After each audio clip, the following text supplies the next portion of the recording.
La casa es de tu hermana ahora, tienes 5 días para sacar tus cosas, sentenció mi padre.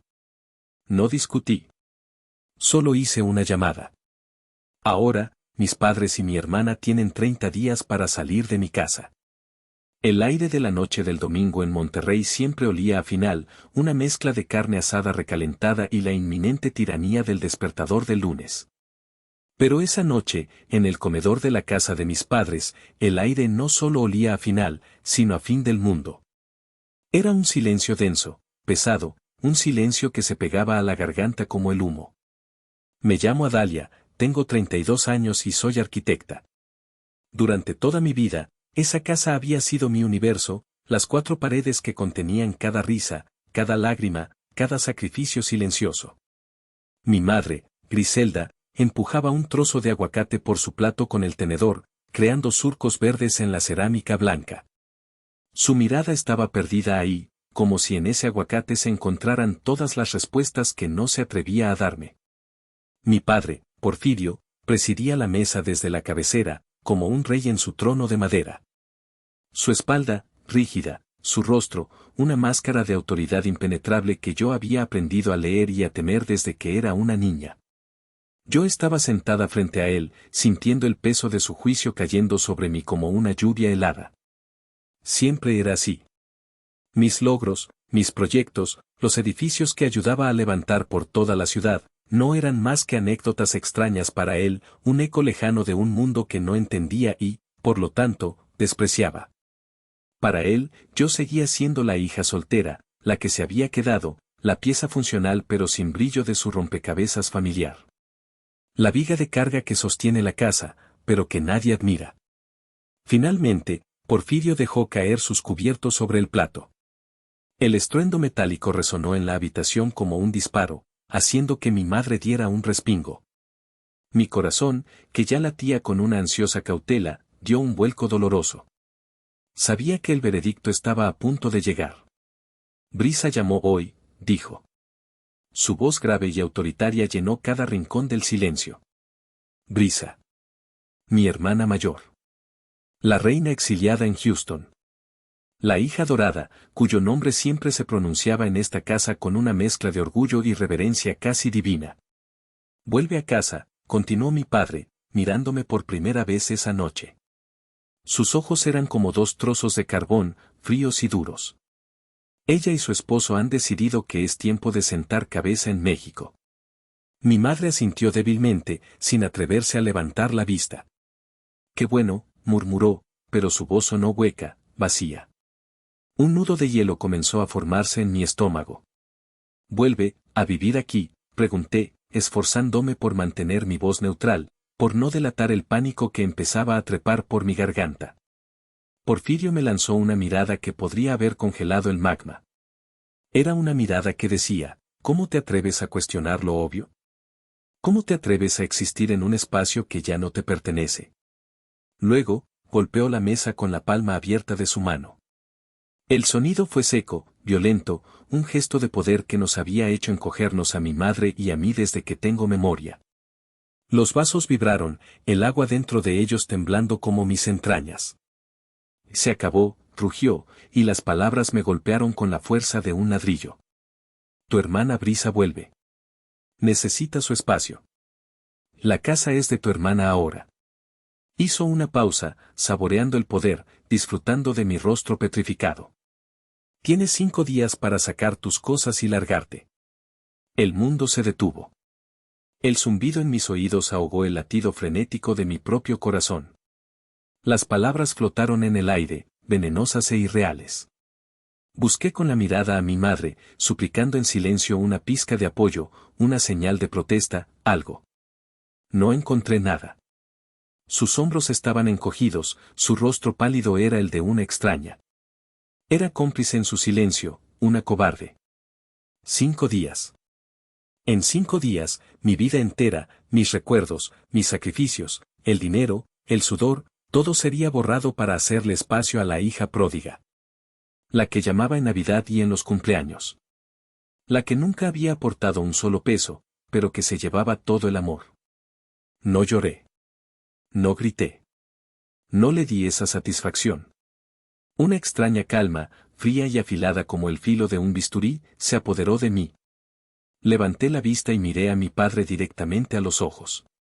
Por primera vez en mi vida, no vi a un padre. Vi a un tirano. Un hombre dispuesto a sacrificar a una hija por la imagen de la otra. Él esperaba lágrimas, súplicas. Esperaba que me rompiera. Lentamente, sin decir una sola palabra, doblé mi servilleta de tela y la puse con cuidado sobre la mesa. Me levanté de la silla. Cada movimiento fue deliberado, casi ceremonial. El silencio en la habitación era ahora ensordecedor. Caminé hacia la puerta del comedor, sintiendo sus dos pares de ojos clavados en mi espalda. Ellos lo tomaron como una rendición. Vieron mi silencio y mi retirada como la aceptación de mi derrota. No podían estar más equivocados. No era una retirada. Era una reagrupación estratégica. Mientras subía las escaleras hacia mi cuarto, el cuarto que pronto dejaría de ser mío, no sentía tristeza. Sentía una claridad aterradora. Habían presionado el botón de autodestrucción de nuestra familia. Y yo, la arquitecta, la que entiende de estructuras y demoliciones, me aseguraría de que el sistema colapsará de la forma más espectacular y eficiente posible. Una vez en la seguridad de mi habitación, giré el cerrojo de la puerta. El chasquido metálico pareció sellar un pacto conmigo misma. El aire aquí dentro era diferente. Olía a mis libros de arquitectura, a mis lápices de dibujo, a 32 años de mi vida contenidos entre estas cuatro paredes. Pero ya no se sentía como un santuario. Se sentía como la escena de un crimen, y yo era la víctima. No me permití derrumbarme. Las lágrimas eran un lujo, una debilidad que mi padre disfrutaría. En cambio, me senté en mi escritorio, el mismo desde el que había estudiado para mis exámenes de la universidad, el mismo desde el que ahora dirigía proyectos multimillonarios. Abrí el cajón inferior y saqué una carpeta de color manila, gruesa y desgastada por el tiempo. Dentro, protegido por una funda de plástico, había un estado de cuenta bancario y una póliza de seguro. La fecha en los documentos me transportó 10 años atrás en el tiempo. Tenía 22 años y el mundo se me había venido encima. Mi abuelo materno, mi roca, mi único verdadero aliado en esta familia, acababa de fallecer. El dolor era un agujero negro en mi pecho. Días después de su funeral, mientras yo todavía navegaba en una niebla de pena, encontré a mi padre sentado a la mesa de la cocina, con la cabeza entre las manos. Un montón de papeles con membretes de bancos y sellos rojos de urgente estaban esparcidos frente a él. Mi madre caminaba de un lado a otro, retorciéndose las manos, su rostro surcado por un pánico que nunca antes le había visto. ¿Qué pasa?, pregunté, aunque una parte de mí ya lo sabía. La pequeña constructora de mi padre llevaba años tambaleándose, víctima de su mala gestión y su orgullo.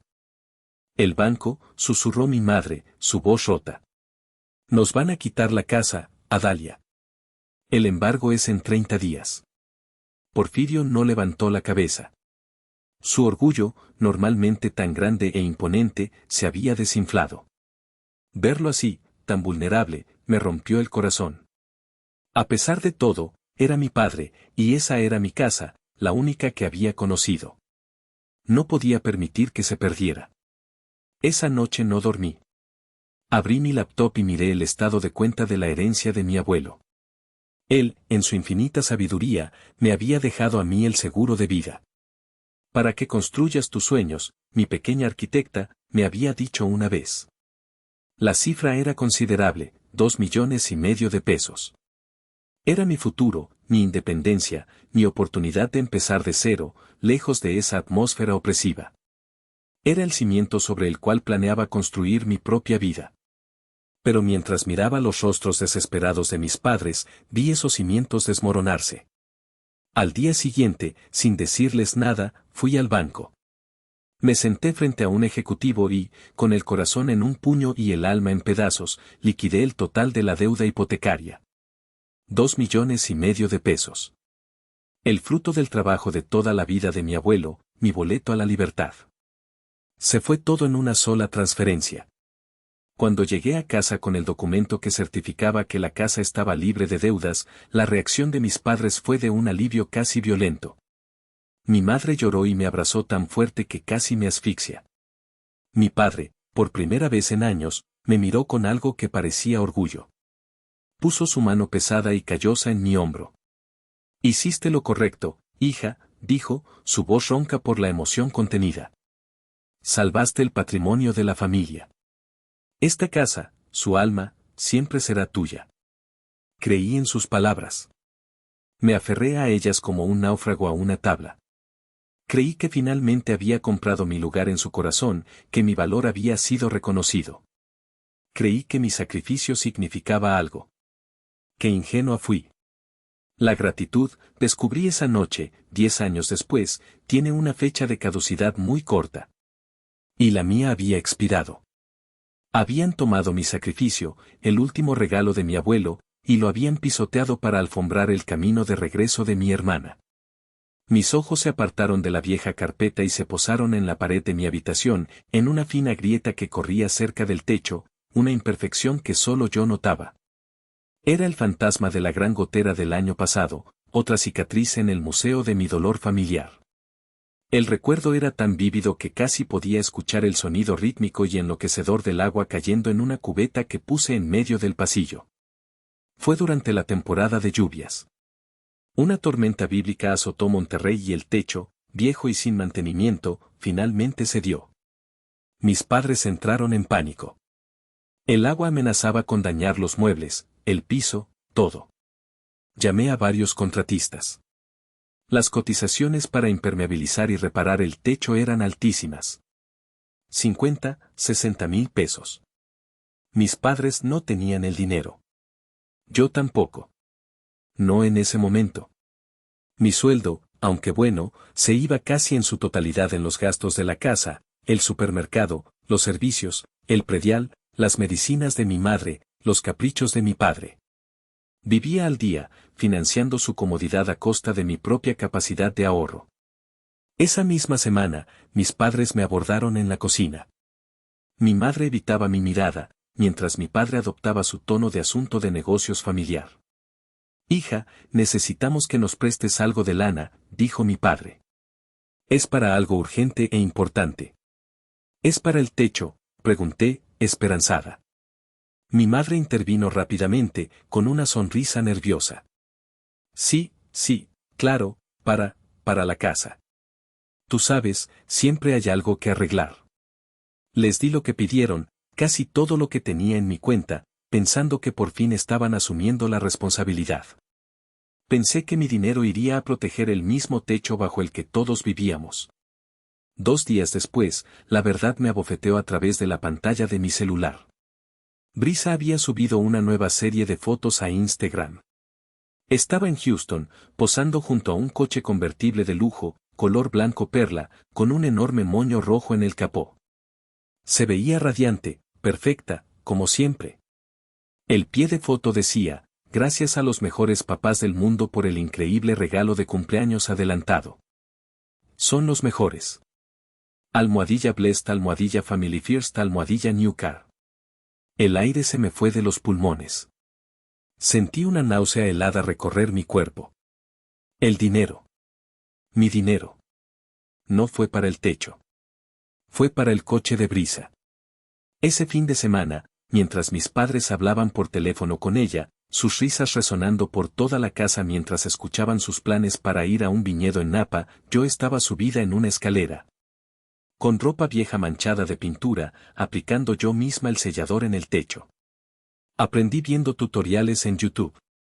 El sol me quemaba la piel, el sudor me corría por la cara y las lágrimas de pura rabia e impotencia, se mezclaban con el sudor. Cada brochazo era un recordatorio de mi estupidez, de mi lugar en esa familia. Yo era la que reparaba las grietas, la que tapaba los agujeros, la que mantenía la estructura en pie, mientras Brisa era la que disfrutaba del paseo en un coche de lujo pagado con mi esfuerzo. Mirando esa fina grieta en la pared de mi cuarto ahora, esa cicatriz en la estructura de la casa, lo entendí todo.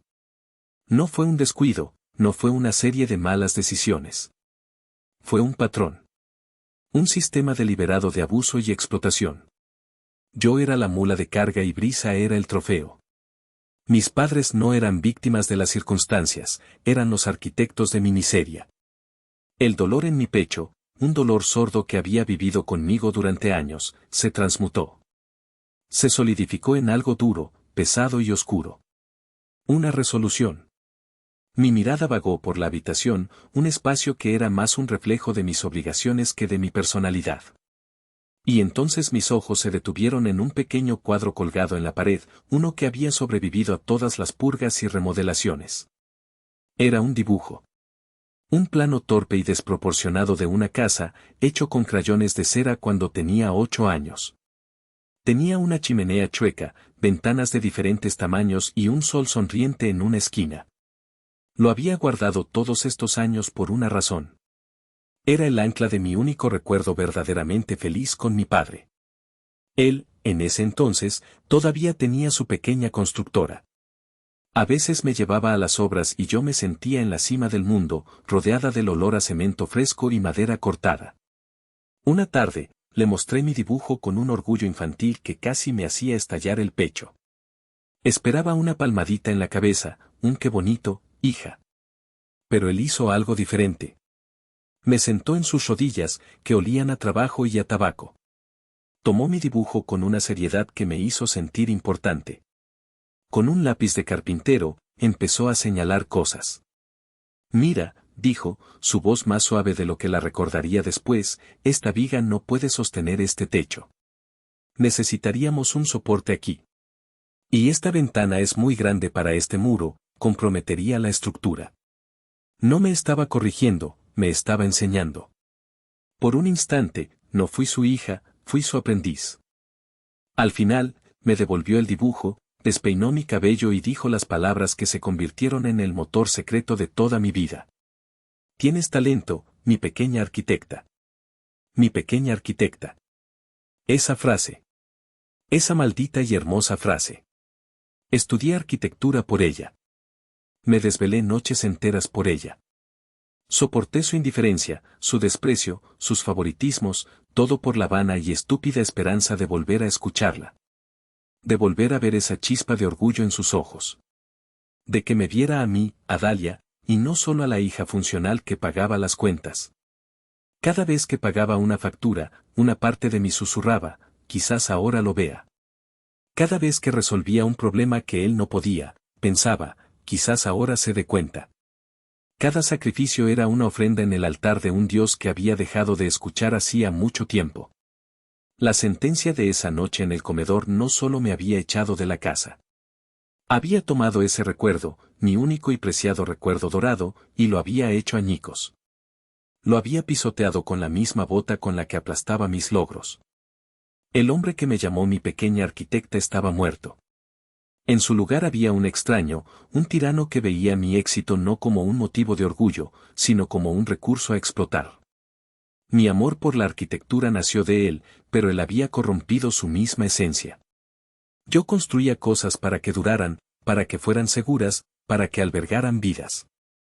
Él, en cambio, estaba dispuesto a demoler la mía para construir un castillo de naipes para mi hermana. Apagué la luz de mi escritorio, cerré la carpeta con los documentos de la hipoteca y miré mi reflejo en la ventana oscura. Vi a una mujer de 32 años con los ojos cansados, pero con una nueva luz en ellos. Una luz peligrosa. Ya no era la hija obediente. Ya no era el cajero automático. Ya no era la guardiana de una casa que me había traicionado. Era la dueña legítima de una deuda moral que estaban a punto de pagarme. Con intereses. La primera de mis últimas 5 noches en esa casa se extendió como una mancha de tinta. El sueño era un país extranjero al que no tenía visa. Me quedé sentada en la silla de mi escritorio, pero ahora se sentía como el banquillo de los acusados. La casa, que siempre había sido un arrullo de sonidos familiares, el zumbido del refrigerador, el crujido de la madera, ahora estaba en un silencio sepulcral, un silencio que gritaba la traición que acababa de ocurrir. Mi mente, normalmente un torrente ordenado de planos, cálculos y lógica, era un caos. La ira era un fuego blanco y abrasador que me quemaba por dentro. Pero debajo de ella, había algo más doloroso, la confirmación de una sospecha que había vivido en las sombras de mi corazón durante años. Nunca fui suficiente. Nunca lo sería. Mi valor para ellos no residía en quién era yo, sino en lo que podía proveer. Repasé la escena de la cena una y otra vez. La forma en que mi padre golpeó la mesa. La palabra familia de verdad saliendo de su boca como si yo fuera una impostora en mi propia vida. Y la imagen más dolorosa de todas, el rostro de mi madre, una máscara de resignación pasiva. Su silencio no era neutralidad, era una elección. Había elegido a su esposo y a su hija favorita por encima de mí. Había elegido la paz superficial a costa de mi corazón. En algún momento de la madrugada, cuando la ciudad finalmente se cayó, el fuego de la ira se calmó. Dejó tras de sí las brasas de una determinación helada. Me di cuenta de que las lágrimas no cambiarían nada. Las súplicas solo alimentarían su sentido de poder. Discutir sería como intentar razonar con un huracán. Ellos no habían tomado una decisión, habían dictado una sentencia. Y en su arrogancia, creían que yo la aceptaría como siempre había aceptado todo lo demás, con la cabeza gacha y el espíritu roto. Pero algo dentro de mí, algo que había estado dormido durante 32 años, finalmente había despertado. Era mi amor propio, maltratado y descuidado, que se levantaba de entre los escombros y exigía ser escuchado. Si iba a ser expulsada, lo haría en mis propios términos. Iba a pelear.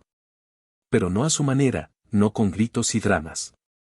Lo haría a mi manera. Como una arquitecta. Cuando diseñas la demolición de un edificio, no llegas con un mazo a golpear paredes al azar. Estudias la estructura. Encuentras los puntos de carga, las vigas maestras, los cimientos. Calculas la cantidad precisa de explosivos. Y luego, con una precisión quirúrgica, la derribas de forma controlada, para que colapse sobre sí misma sin dañar nada a su alrededor. Eso era lo que iba a hacer.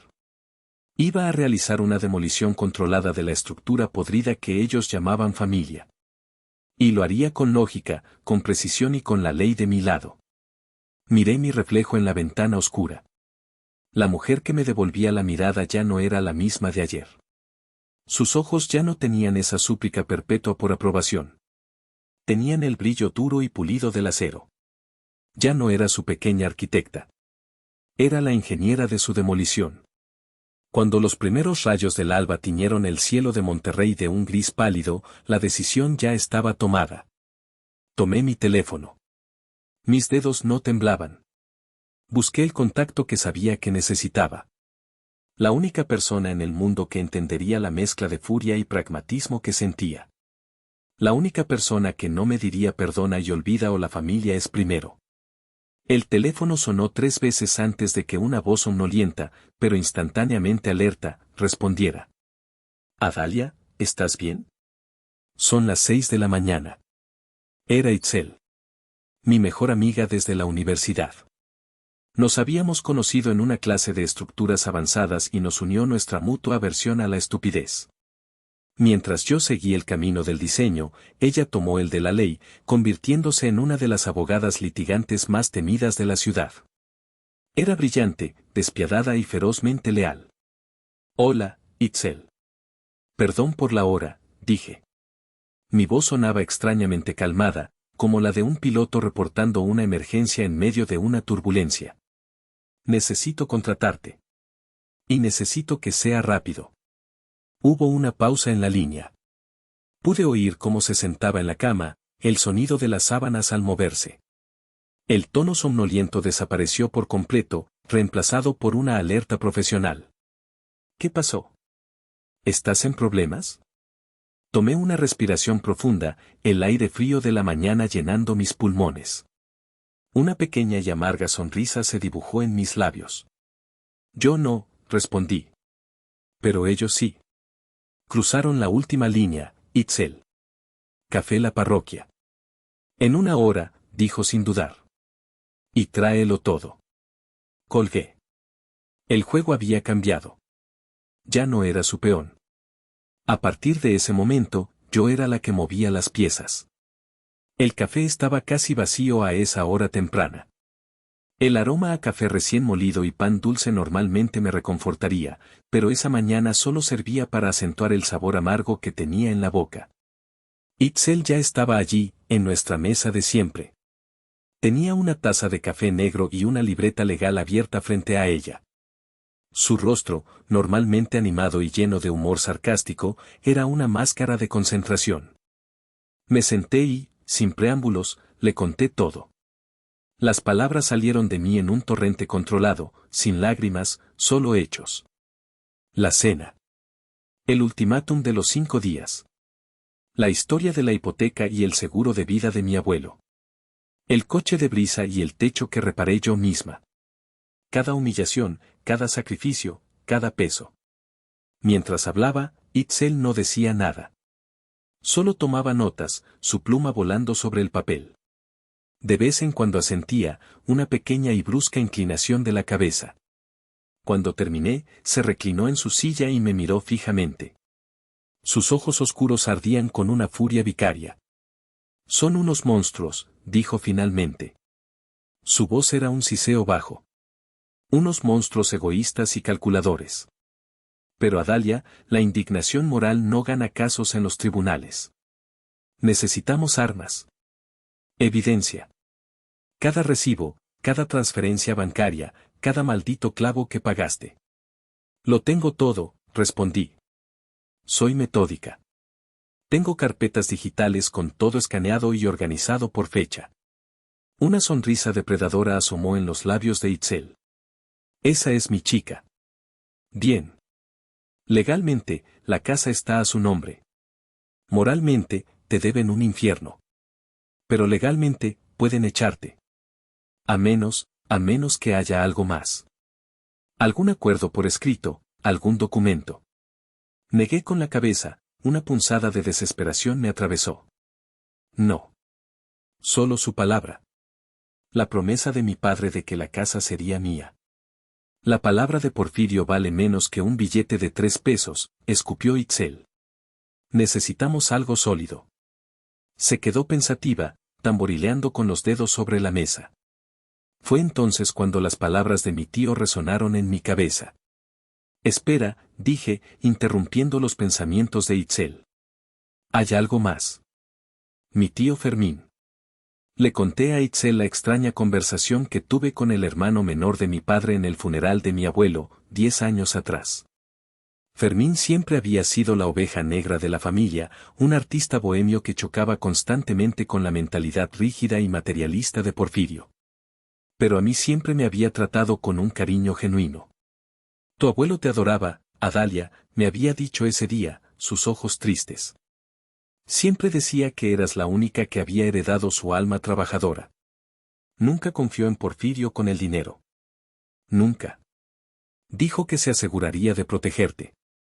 Las palabras se habían perdido en el torbellino de los acontecimientos, pero ahora regresaban con una fuerza increíble.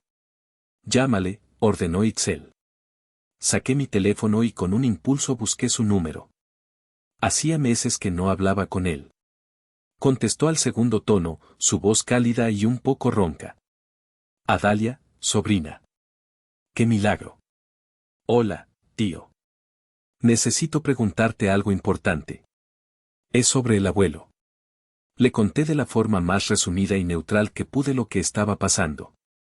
Escuchó en silencio, y cuando terminé, solo se oyó su respiración pesada al otro lado de la línea. Ese desgraciado, murmuró finalmente, y supe que se refería a su propio hermano. Lo sabía. Sabía que haría algo así. Hizo una pausa, y pude oírlo suspirar, un sonido cargado de años de frustración. Escúchame, Adalia. Tu abuelo era un hombre listo y desconfiado. Amaba a tu madre, pero conocía a tu padre. Él nunca habría dejado el futuro de su casa, de su alma, al azar. Su voz bajó, volviéndose casi un susurro conspirador. No solo te dejó un testamento. Sabía que Porfirio sería capaz de ocultarlo. Así que hizo algo más. Lo obligó a firmar un documento frente a él, un contrato privado. Yo fui testigo. Porfirio juró respetar la última voluntad de tu abuelo. Mi corazón empezó a latir con fuerza. ¿Y dónde están esos documentos? Porfirio me amenazó, confesó Fermín, y pude sentir su vergüenza a través del teléfono. Dijo que si alguna vez hablaba, usaría sus contactos para arruinar mi pequeño taller de carpintería, mi único sustento. Fui un cobarde, Adalia. Lo siento mucho. No, tío. Entiendo, dije, y lo decía en serio. Sabía de lo que era capaz mi padre. Tu abuelo lo guardó todo, continuó, su voz recuperando la urgencia. Ve a su viejo taller de carpintería en el patio trasero. Decía que los bancos no eran de fiar, pero la madera sí. Busca bien, mija. Busca algo que no esté a la vista. Tu abuelo era un maestro de los compartimentos secretos. Colgué el teléfono, mi mente dando vueltas. Miré a Itzel, mis ojos abiertos de par en par. Creo, dije, mi voz apenas un susurro. Creo que acabo de encontrar un arma. Itzel sonrió. No, Adalia. Acabas de encontrar la munición para una bomba nuclear. Dejé a Itzel con la promesa de llamarla en cuanto encontrara algo y conduje de vuelta a casa. El sol de la mañana ya calentaba el asfalto, pero yo sentía un frío glacial por dentro, una mezcla de miedo y una esperanza casi dolorosa. ¿Y si mi tío se equivocaba? ¿Y si mi padre lo había encontrado y destruido todo? Era la única pista que tenía, el único hilo del que podía tirar. Aproveché que mis padres habían salido, probablemente a empezar los preparativos para la gran llegada de la reina Brisa. Estacioné mi coche a la vuelta de la esquina. No quería que me vieran. Entré a la casa por la puerta de la cocina, sintiéndome como una ladrona en mi propio hogar. Crucé el patio trasero. Al fondo, cubierto de enredaderas y con la pintura descascarada, estaba el taller de mi abuelo. Cuando era niña, era mi lugar favorito del mundo. Pasaba horas viéndolo trabajar, el aire lleno del olor penetrante y dulce del aserrín de pino y el barniz. Él me enseñó a lijar madera, a reconocer las vetas, a respetar las herramientas. Su taller era su santuario. Después de su muerte, nadie había vuelto a entrar. Porfirio lo consideraba un montón de basura inútil. La puerta estaba cerrada con un viejo candado oxidado. Por suerte, la llave seguía colgada de un clavo oculto tras una maceta, justo donde mi abuelo la dejaba. El chirrido de la puerta al abrirse fue como el quejido de un fantasma. El interior estaba oscuro y polvoriento. Un rayo de sol se colaba por una ventana sucia, iluminando millones de partículas de polvo que danzaban en el aire. En el centro estaba su banco de trabajo, una enorme pieza de madera maciza, llena de muescas y cicatrices de una vida de trabajo. Busca algo que no esté a la vista, me había dicho mi tío. Comencé mi búsqueda de forma metódica, como si estuviera depurando un código. Revisé cada cajón, cada estante. Solo encontré tornillos oxidados y frascos de pegamento seco. Nada. El pánico empezó a trepar por mi garganta. Me detuve frente al banco de trabajo. Pasé mi mano por la superficie, sintiendo la textura áspera y familiar. Recordé las manos de mi abuelo, grandes y callosas, moviéndose sobre esa misma madera. Entonces noté algo, una pequeña imperfección en el borde frontal del banco, una pieza de madera cuya veta no coincidía exactamente con el resto. Parecía una reparación, pero mi abuelo era demasiado perfeccionista para dejar un trabajo así. Me arrodillé y examiné la parte inferior.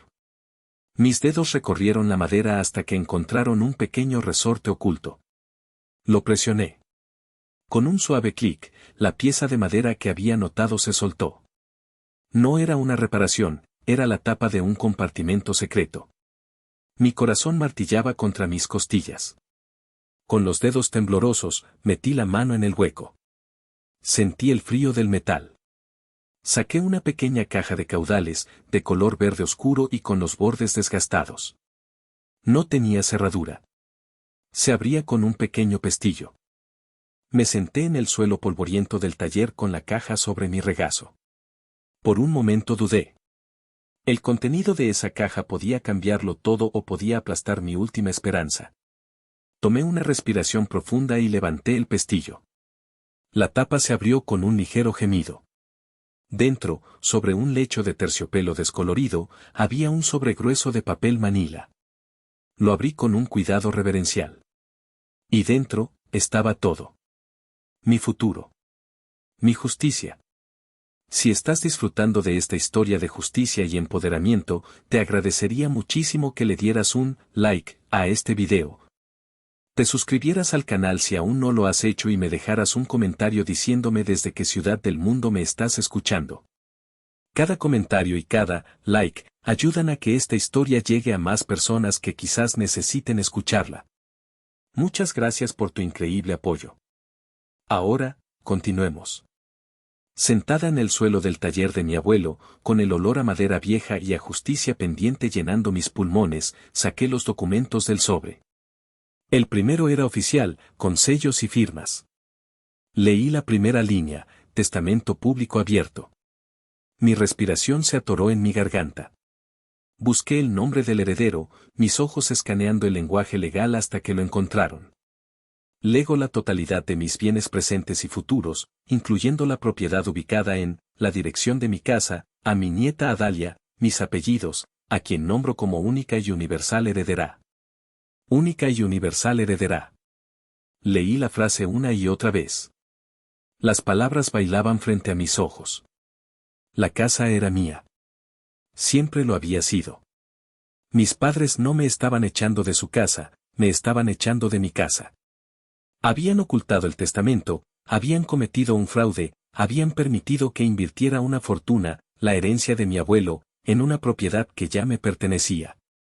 La magnitud de su traición era tan vasta, tan profunda, que me dejó sin aliento. Pero había algo más en el fondo del sobre. Un segundo documento, escrito a máquina en papel membretado de un notario, pero mucho más simple. Era el contrato privado del que había hablado mi tío. Y allí estaba, al final, inconfundible, la firma de mi padre, Porfirio, junto a la de mi abuelo y mi tío Fermín como testigo. El texto era corto y brutalmente claro. Porfirio declaraba haber leído y entendido en su totalidad el testamento, y se comprometía bajo su palabra de honor a ejecutar la voluntad de su suegro sin demora tras su fallecimiento. Me levanté del suelo, guardé los documentos en la caja y la caja bajo mi brazo. Salí del taller y cerré la puerta, dejando atrás el polvo y los fantasmas. El frío en mi interior había desaparecido. En su lugar ardía el fuego de la justicia, un fuego que estaba a punto de consumirlos a todos. Conduje directamente a la oficina de Itzel. No llamé. Simplemente aparecí. Su asistente intentó detenerme, pero Itzel me vio desde su oficina acristalada y con un gesto de la mano le indicó que me dejara pasar. Cerré la puerta detrás de mí y, sin decir una palabra, puse la caja sobre su escritorio de caoba pulida. La abrí. Saqué el testamento y el contrato y se los deslicé sobre la superficie. Itzel se puso sus gafas de lectura. Leyó primero el testamento. Sus cejas se alzaron hasta casi desaparecer en su cabello. Luego leyó el contrato. Cuando terminó, se quitó las gafas lentamente y me miró. La furia profesional de antes se había transformado en una especie de asombro reverencial. Adalia, dijo, su voz era apenas un susurro. Esto no es un arma. Esto es una bomba nuclear. El testamento es blindado. Pero este contrato es la prueba de la premeditación. Tu padre no fue ignorante, fue malicioso. Esto es fraude. Se levantó y empezó a caminar por la oficina, la energía crepitando a su alrededor. No podemos simplemente mostrarles esto. Sería un desperdicio. Un movimiento tan poderoso merece un escenario, una ejecución impecable. Necesitamos un plan de batalla. Una demolición controlada. Eso es lo que vine a buscar, dije, sintiendo como mi propia mente de arquitecta se activaba. Itzel tomó un pizarrón blanco. Fase 1, extracción de activos, escribió. El ultimátum de tu padre te da la coartada perfecta. Te están echando. Por lo tanto, tienes todo el derecho del mundo a llevarte tus pertenencias. Y por pertenencias me refiero a cada maldita cosa que hayas comprado con tu dinero. Vamos a dejar esa casa como un cascarón vacío. Quiero que cuando Brisa entre, escuche el eco de sus propios pasos. que vea de forma física y brutal el vacío que dejas. Fase 2. La ejecución legal, continuó, dibujando una línea. Dejaremos que se confíen. Dejaremos que tu hermana llegue. Dejaremos que te griten, que te insulten. Y justo en el clímax de su arrogancia, atacamos. Llegaré yo con un notario. No para discutir. Para entregar 2 documentos, la notificación de que eres la dueña y una orden de desalojo de 30 días. Y fase 3, liquidación, concluyó. Una vez que estén fuera, vendemos la casa. Será tu indemnización. Tu fondo para empezar de nuevo. Miré el pizarrón. Extracción. Ejecución. Liquidación. Era un plano perfecto. El tercer día del ultimátum amaneció con un sol radiante que parecía burlarse de la tormenta que se estaba gestando. Mis padres actuaban con una normalidad escalofriante, hablando de sus planes para ir a comprar ropa de cama nueva para el cuarto de Brisa. Asegúrate de haber avanzado con tus cosas, anunció mi padre al aire antes de salir. En el momento en que su coche dobló la esquina, la operación Éxodo comenzó. A las 9 en punto, un camión de mudanzas grande y sin distintivo se estacionó discretamente frente a la casa. Itzel había contratado a los mejores. Su líder, un hombre robusto llamado Ismael, se presentó y yo le entregué la lista detallada que había preparado. Todo lo que está en esta lista se va. Lo que no está, se queda, le dije, mi voz sonando más segura de lo que me sentía. Y así comenzó el desmantelamiento. Fue una operación casi militar. Los hombres se movían con una eficiencia silenciosa. Primero, la sala, el sofá de 3 piezas gris que había comprado con mi primer gran bono, la televisión de 8K que mi padre tanto disfrutaba para ver el fútbol, la elegante mesa de centro. Todo desapareció, dejando un eco fantasmal. Luego, la cocina, el refrigerador de acero inoxidable, el microondas, la cafetera de espresso por la que había ahorrado durante meses. El cuarto de lavado, la lavadora y secadora de alta eficiencia que hacían la vida de mi madre mucho más fácil. Subimos a las habitaciones. Desmontaron mi cama, mi escritorio, mis libreros. Siguiendo mi lista, entraron al cuarto de mis padres y se llevaron la televisión que yo les había regalado en su aniversario. Entraron al cuarto de invitados, el futuro cuarto de Brisa, y se llevaron la cama y el colchón que yo había comprado. Cada objeto que salía por la puerta era una pequeña victoria. No era un acto de mezquindad, era un acto de contabilidad. Estaba haciendo un balance, y ellos estaban en números rojos. A media mañana, mientras los hombres trabajaban, vi una sombra detenerse en la puerta de la sala. Era mi silla de trabajo, la que había usado durante incontables noches de desvelo. De repente, sentí una punzada de duda.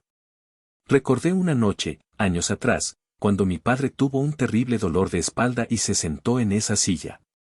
«Ah, qué maravilla», dijo. «La tuya sí que es cómoda». Por un instante, una imagen de un padre diferente, uno que podía sentir y apreciar, casi me hizo flaquear. Me acerqué a Ismael.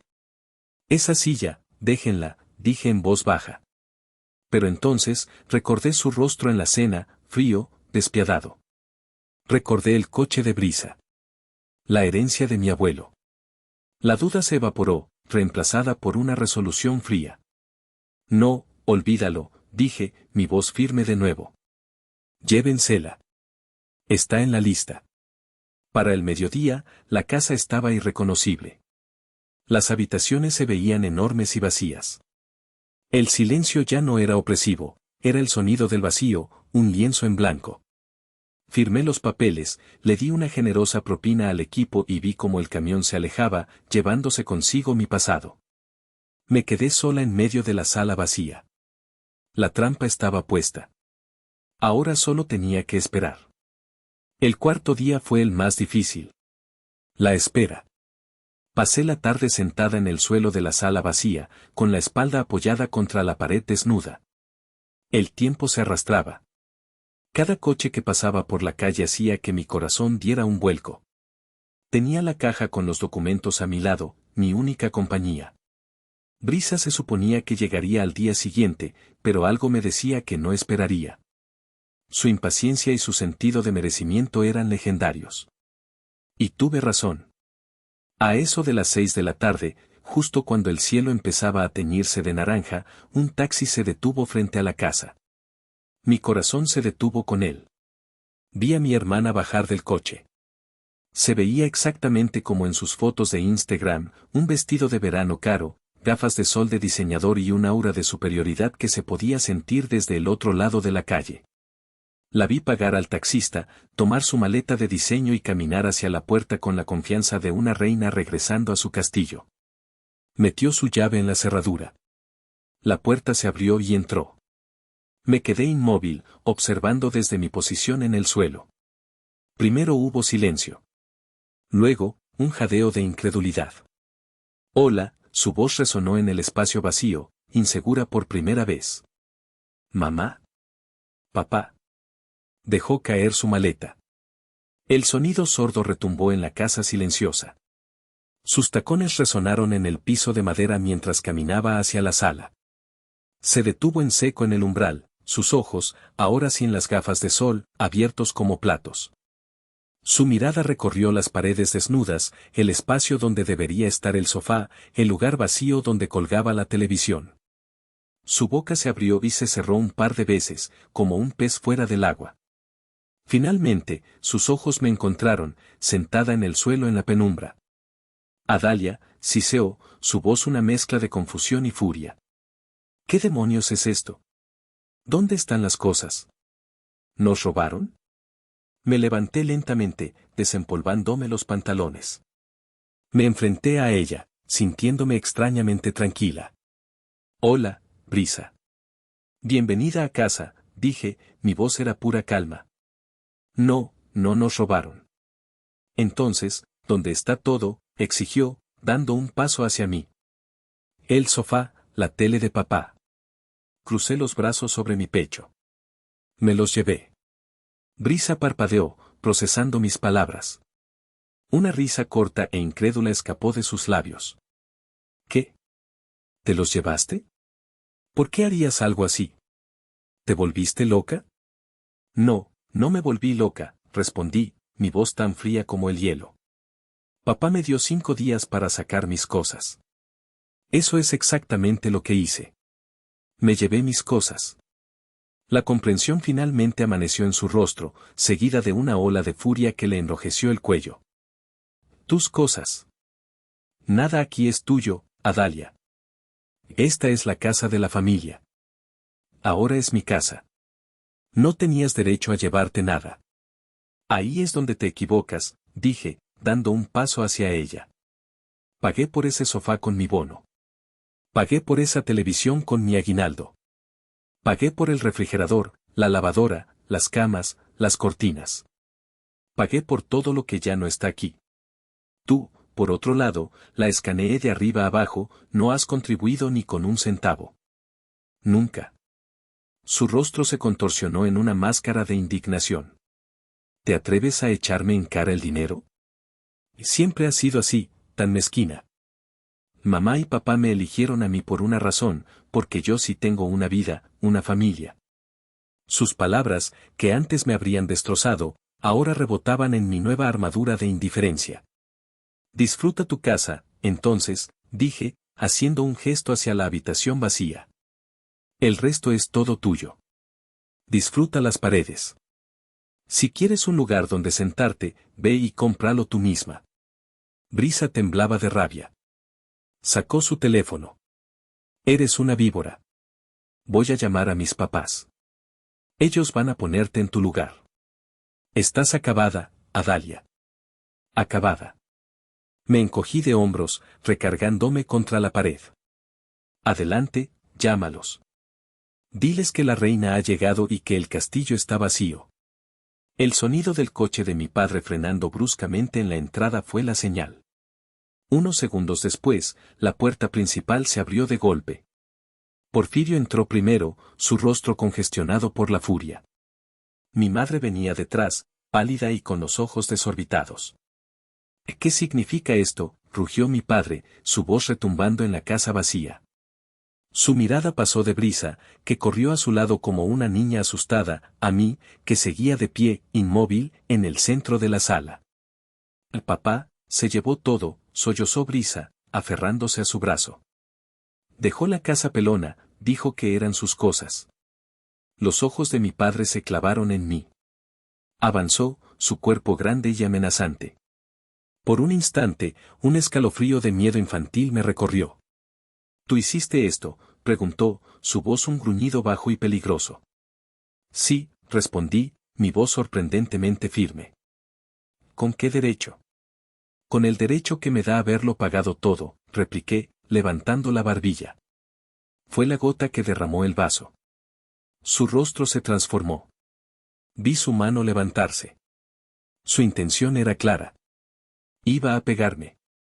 Pero el miedo se había ido. En su lugar, había una calma glacial. Ni te atrevas, dije. Mi voz no fue un grito, sino una orden tan afilada y fría que lo detuvo en seco. Su mano quedó suspendida en el aire. En ese momento de silencio tenso, me moví. Caminé hacia la mesa del comedor, la única pieza de mobiliario que quedaba. Sobre ella dejé la caja metálica. La abrí, saqué el sobre de papel manila y de él extraje el testamento de mi abuelo. Lo deslicé sobre la superficie de madera. El papel hizo un sonido suave y seco. Lee, dije, señalando el documento. Mi padre me miró, luego al papel, su rostro lleno de confusión. Se acercó a la mesa lentamente. Brisa y mi madre lo siguieron. Vi cómo sus ojos recorrían las primeras líneas. Vi el ceño fruncido de la incomprensión. Luego vi el momento exacto en que sus ojos encontraron la cláusula clave, a mi nieta Adalia, a quien nombro como única y universal heredera. La transformación fue instantánea y devastadora. El color desapareció del rostro de Porfirio. El rojo de la furia fue reemplazado por un blanco ceroso. Su boca se abrió, pero no salió ningún sonido. Se apoyó en la mesa como si sus piernas ya no pudieran sostenerlo. Mi madre ahogó un grito. Brisa fue la última en entender. No, no puede ser.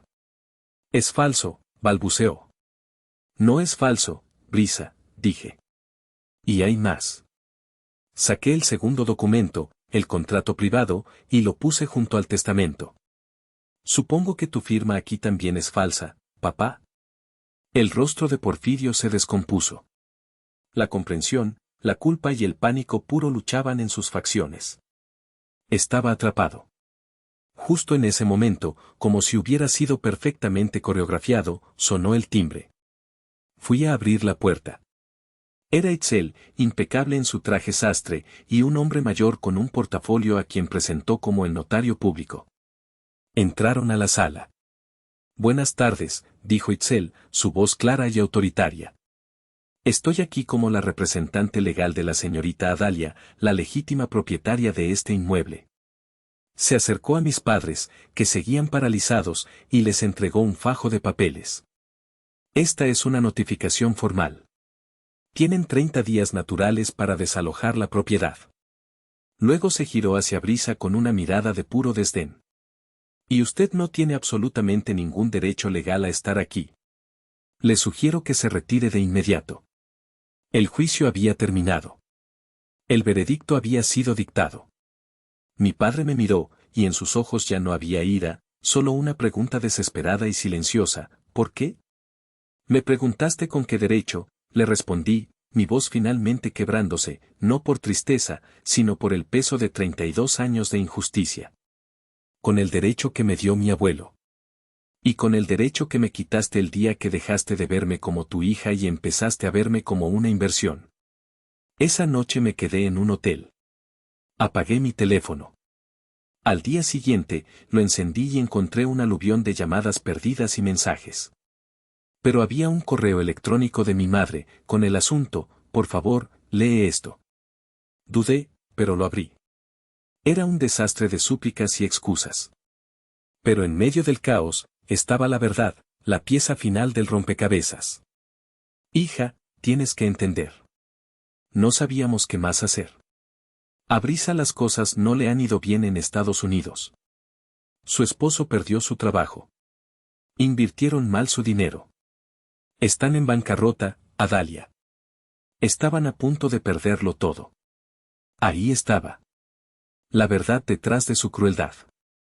El plan era que volvieran, continuaba el correo, vendieran la casa rápidamente y usaran el dinero para pagar sus deudas allá. Iba a ser un secreto. Nadie se enteraría de su fracaso. Tu padre solo quería protegerla, proteger su imagen.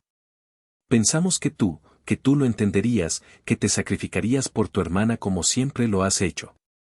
Y entonces, el golpe final. Al final del correo, adjunto, probablemente por error en su pánico, había un archivo. Lo abrí. Era una captura de pantalla de un correo que Brisa le había enviado a ella. El correo de Brisa era largo y detallado. Exponía el plan paso a paso. Díganle a Adalia que necesito la casa. Denle unos días para que saque sus chunches. Se enojará un poco, pero se le pasará, siempre se le pasa. En cuanto se vaya, ponemos la casa en venta. Con lo que saquemos, pagamos todo y aquí no ha pasado nada. Ella es fuerte, lo superará. La revelación no me produjo compasión. Me produjo náuseas. No solo me habían traicionado, lo habían hecho para encubrir el fracaso de su hija dorada, siguiendo un plan orquestado por ella misma. Mi futuro, mi seguridad, mi hogar, todo era prescindible con tal de mantener la fachada. Borré el correo. Borré todos los demás mensajes sin leerlos. La conversación había terminado para siempre.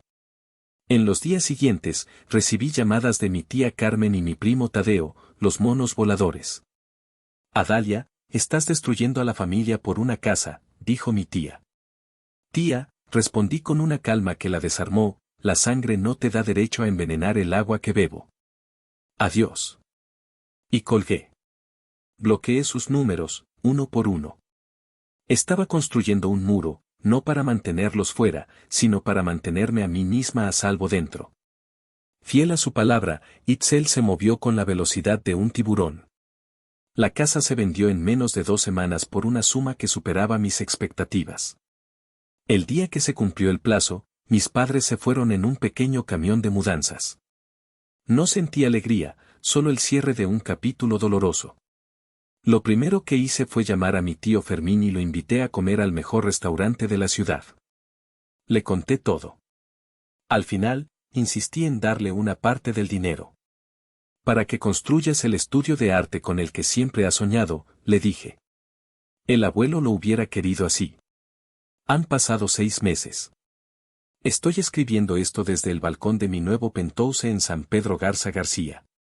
La vista es espectacular. Detrás de mí están mis cosas, las piezas que rescaté de los escombros. Con el dinero, he fundado mi propio despacho de arquitectura. Por primera vez, soy dueña de mi destino. No he vuelto a hablar con ellos. Dicen que la familia es lo primero, y que fui demasiado cruel al destruir la mía. Pero cuando tu familia es la primera en destruirte a ti, ¿es un pecado cortar los lazos para poder sobrevivir? Dime tú, ¿hice mal? Gracias por haber llegado hasta el final de mi historia. Si te ha conmovido, si te ha hecho sentir algo, te agradecería infinitamente que le dieras un like. Que la compartieras con alguien que necesite escucharla y que te suscribieras al canal para no perderte ninguna de nuestras futuras historias. Tu apoyo es lo que hace posible este espacio. Si están disfrutando de este relato, me darían una alegría muy grande si presionan el botón de hipear. Su apoyo significa muchísimo para mí y me anima a seguir buscando historias para ustedes. Muchas gracias de corazón.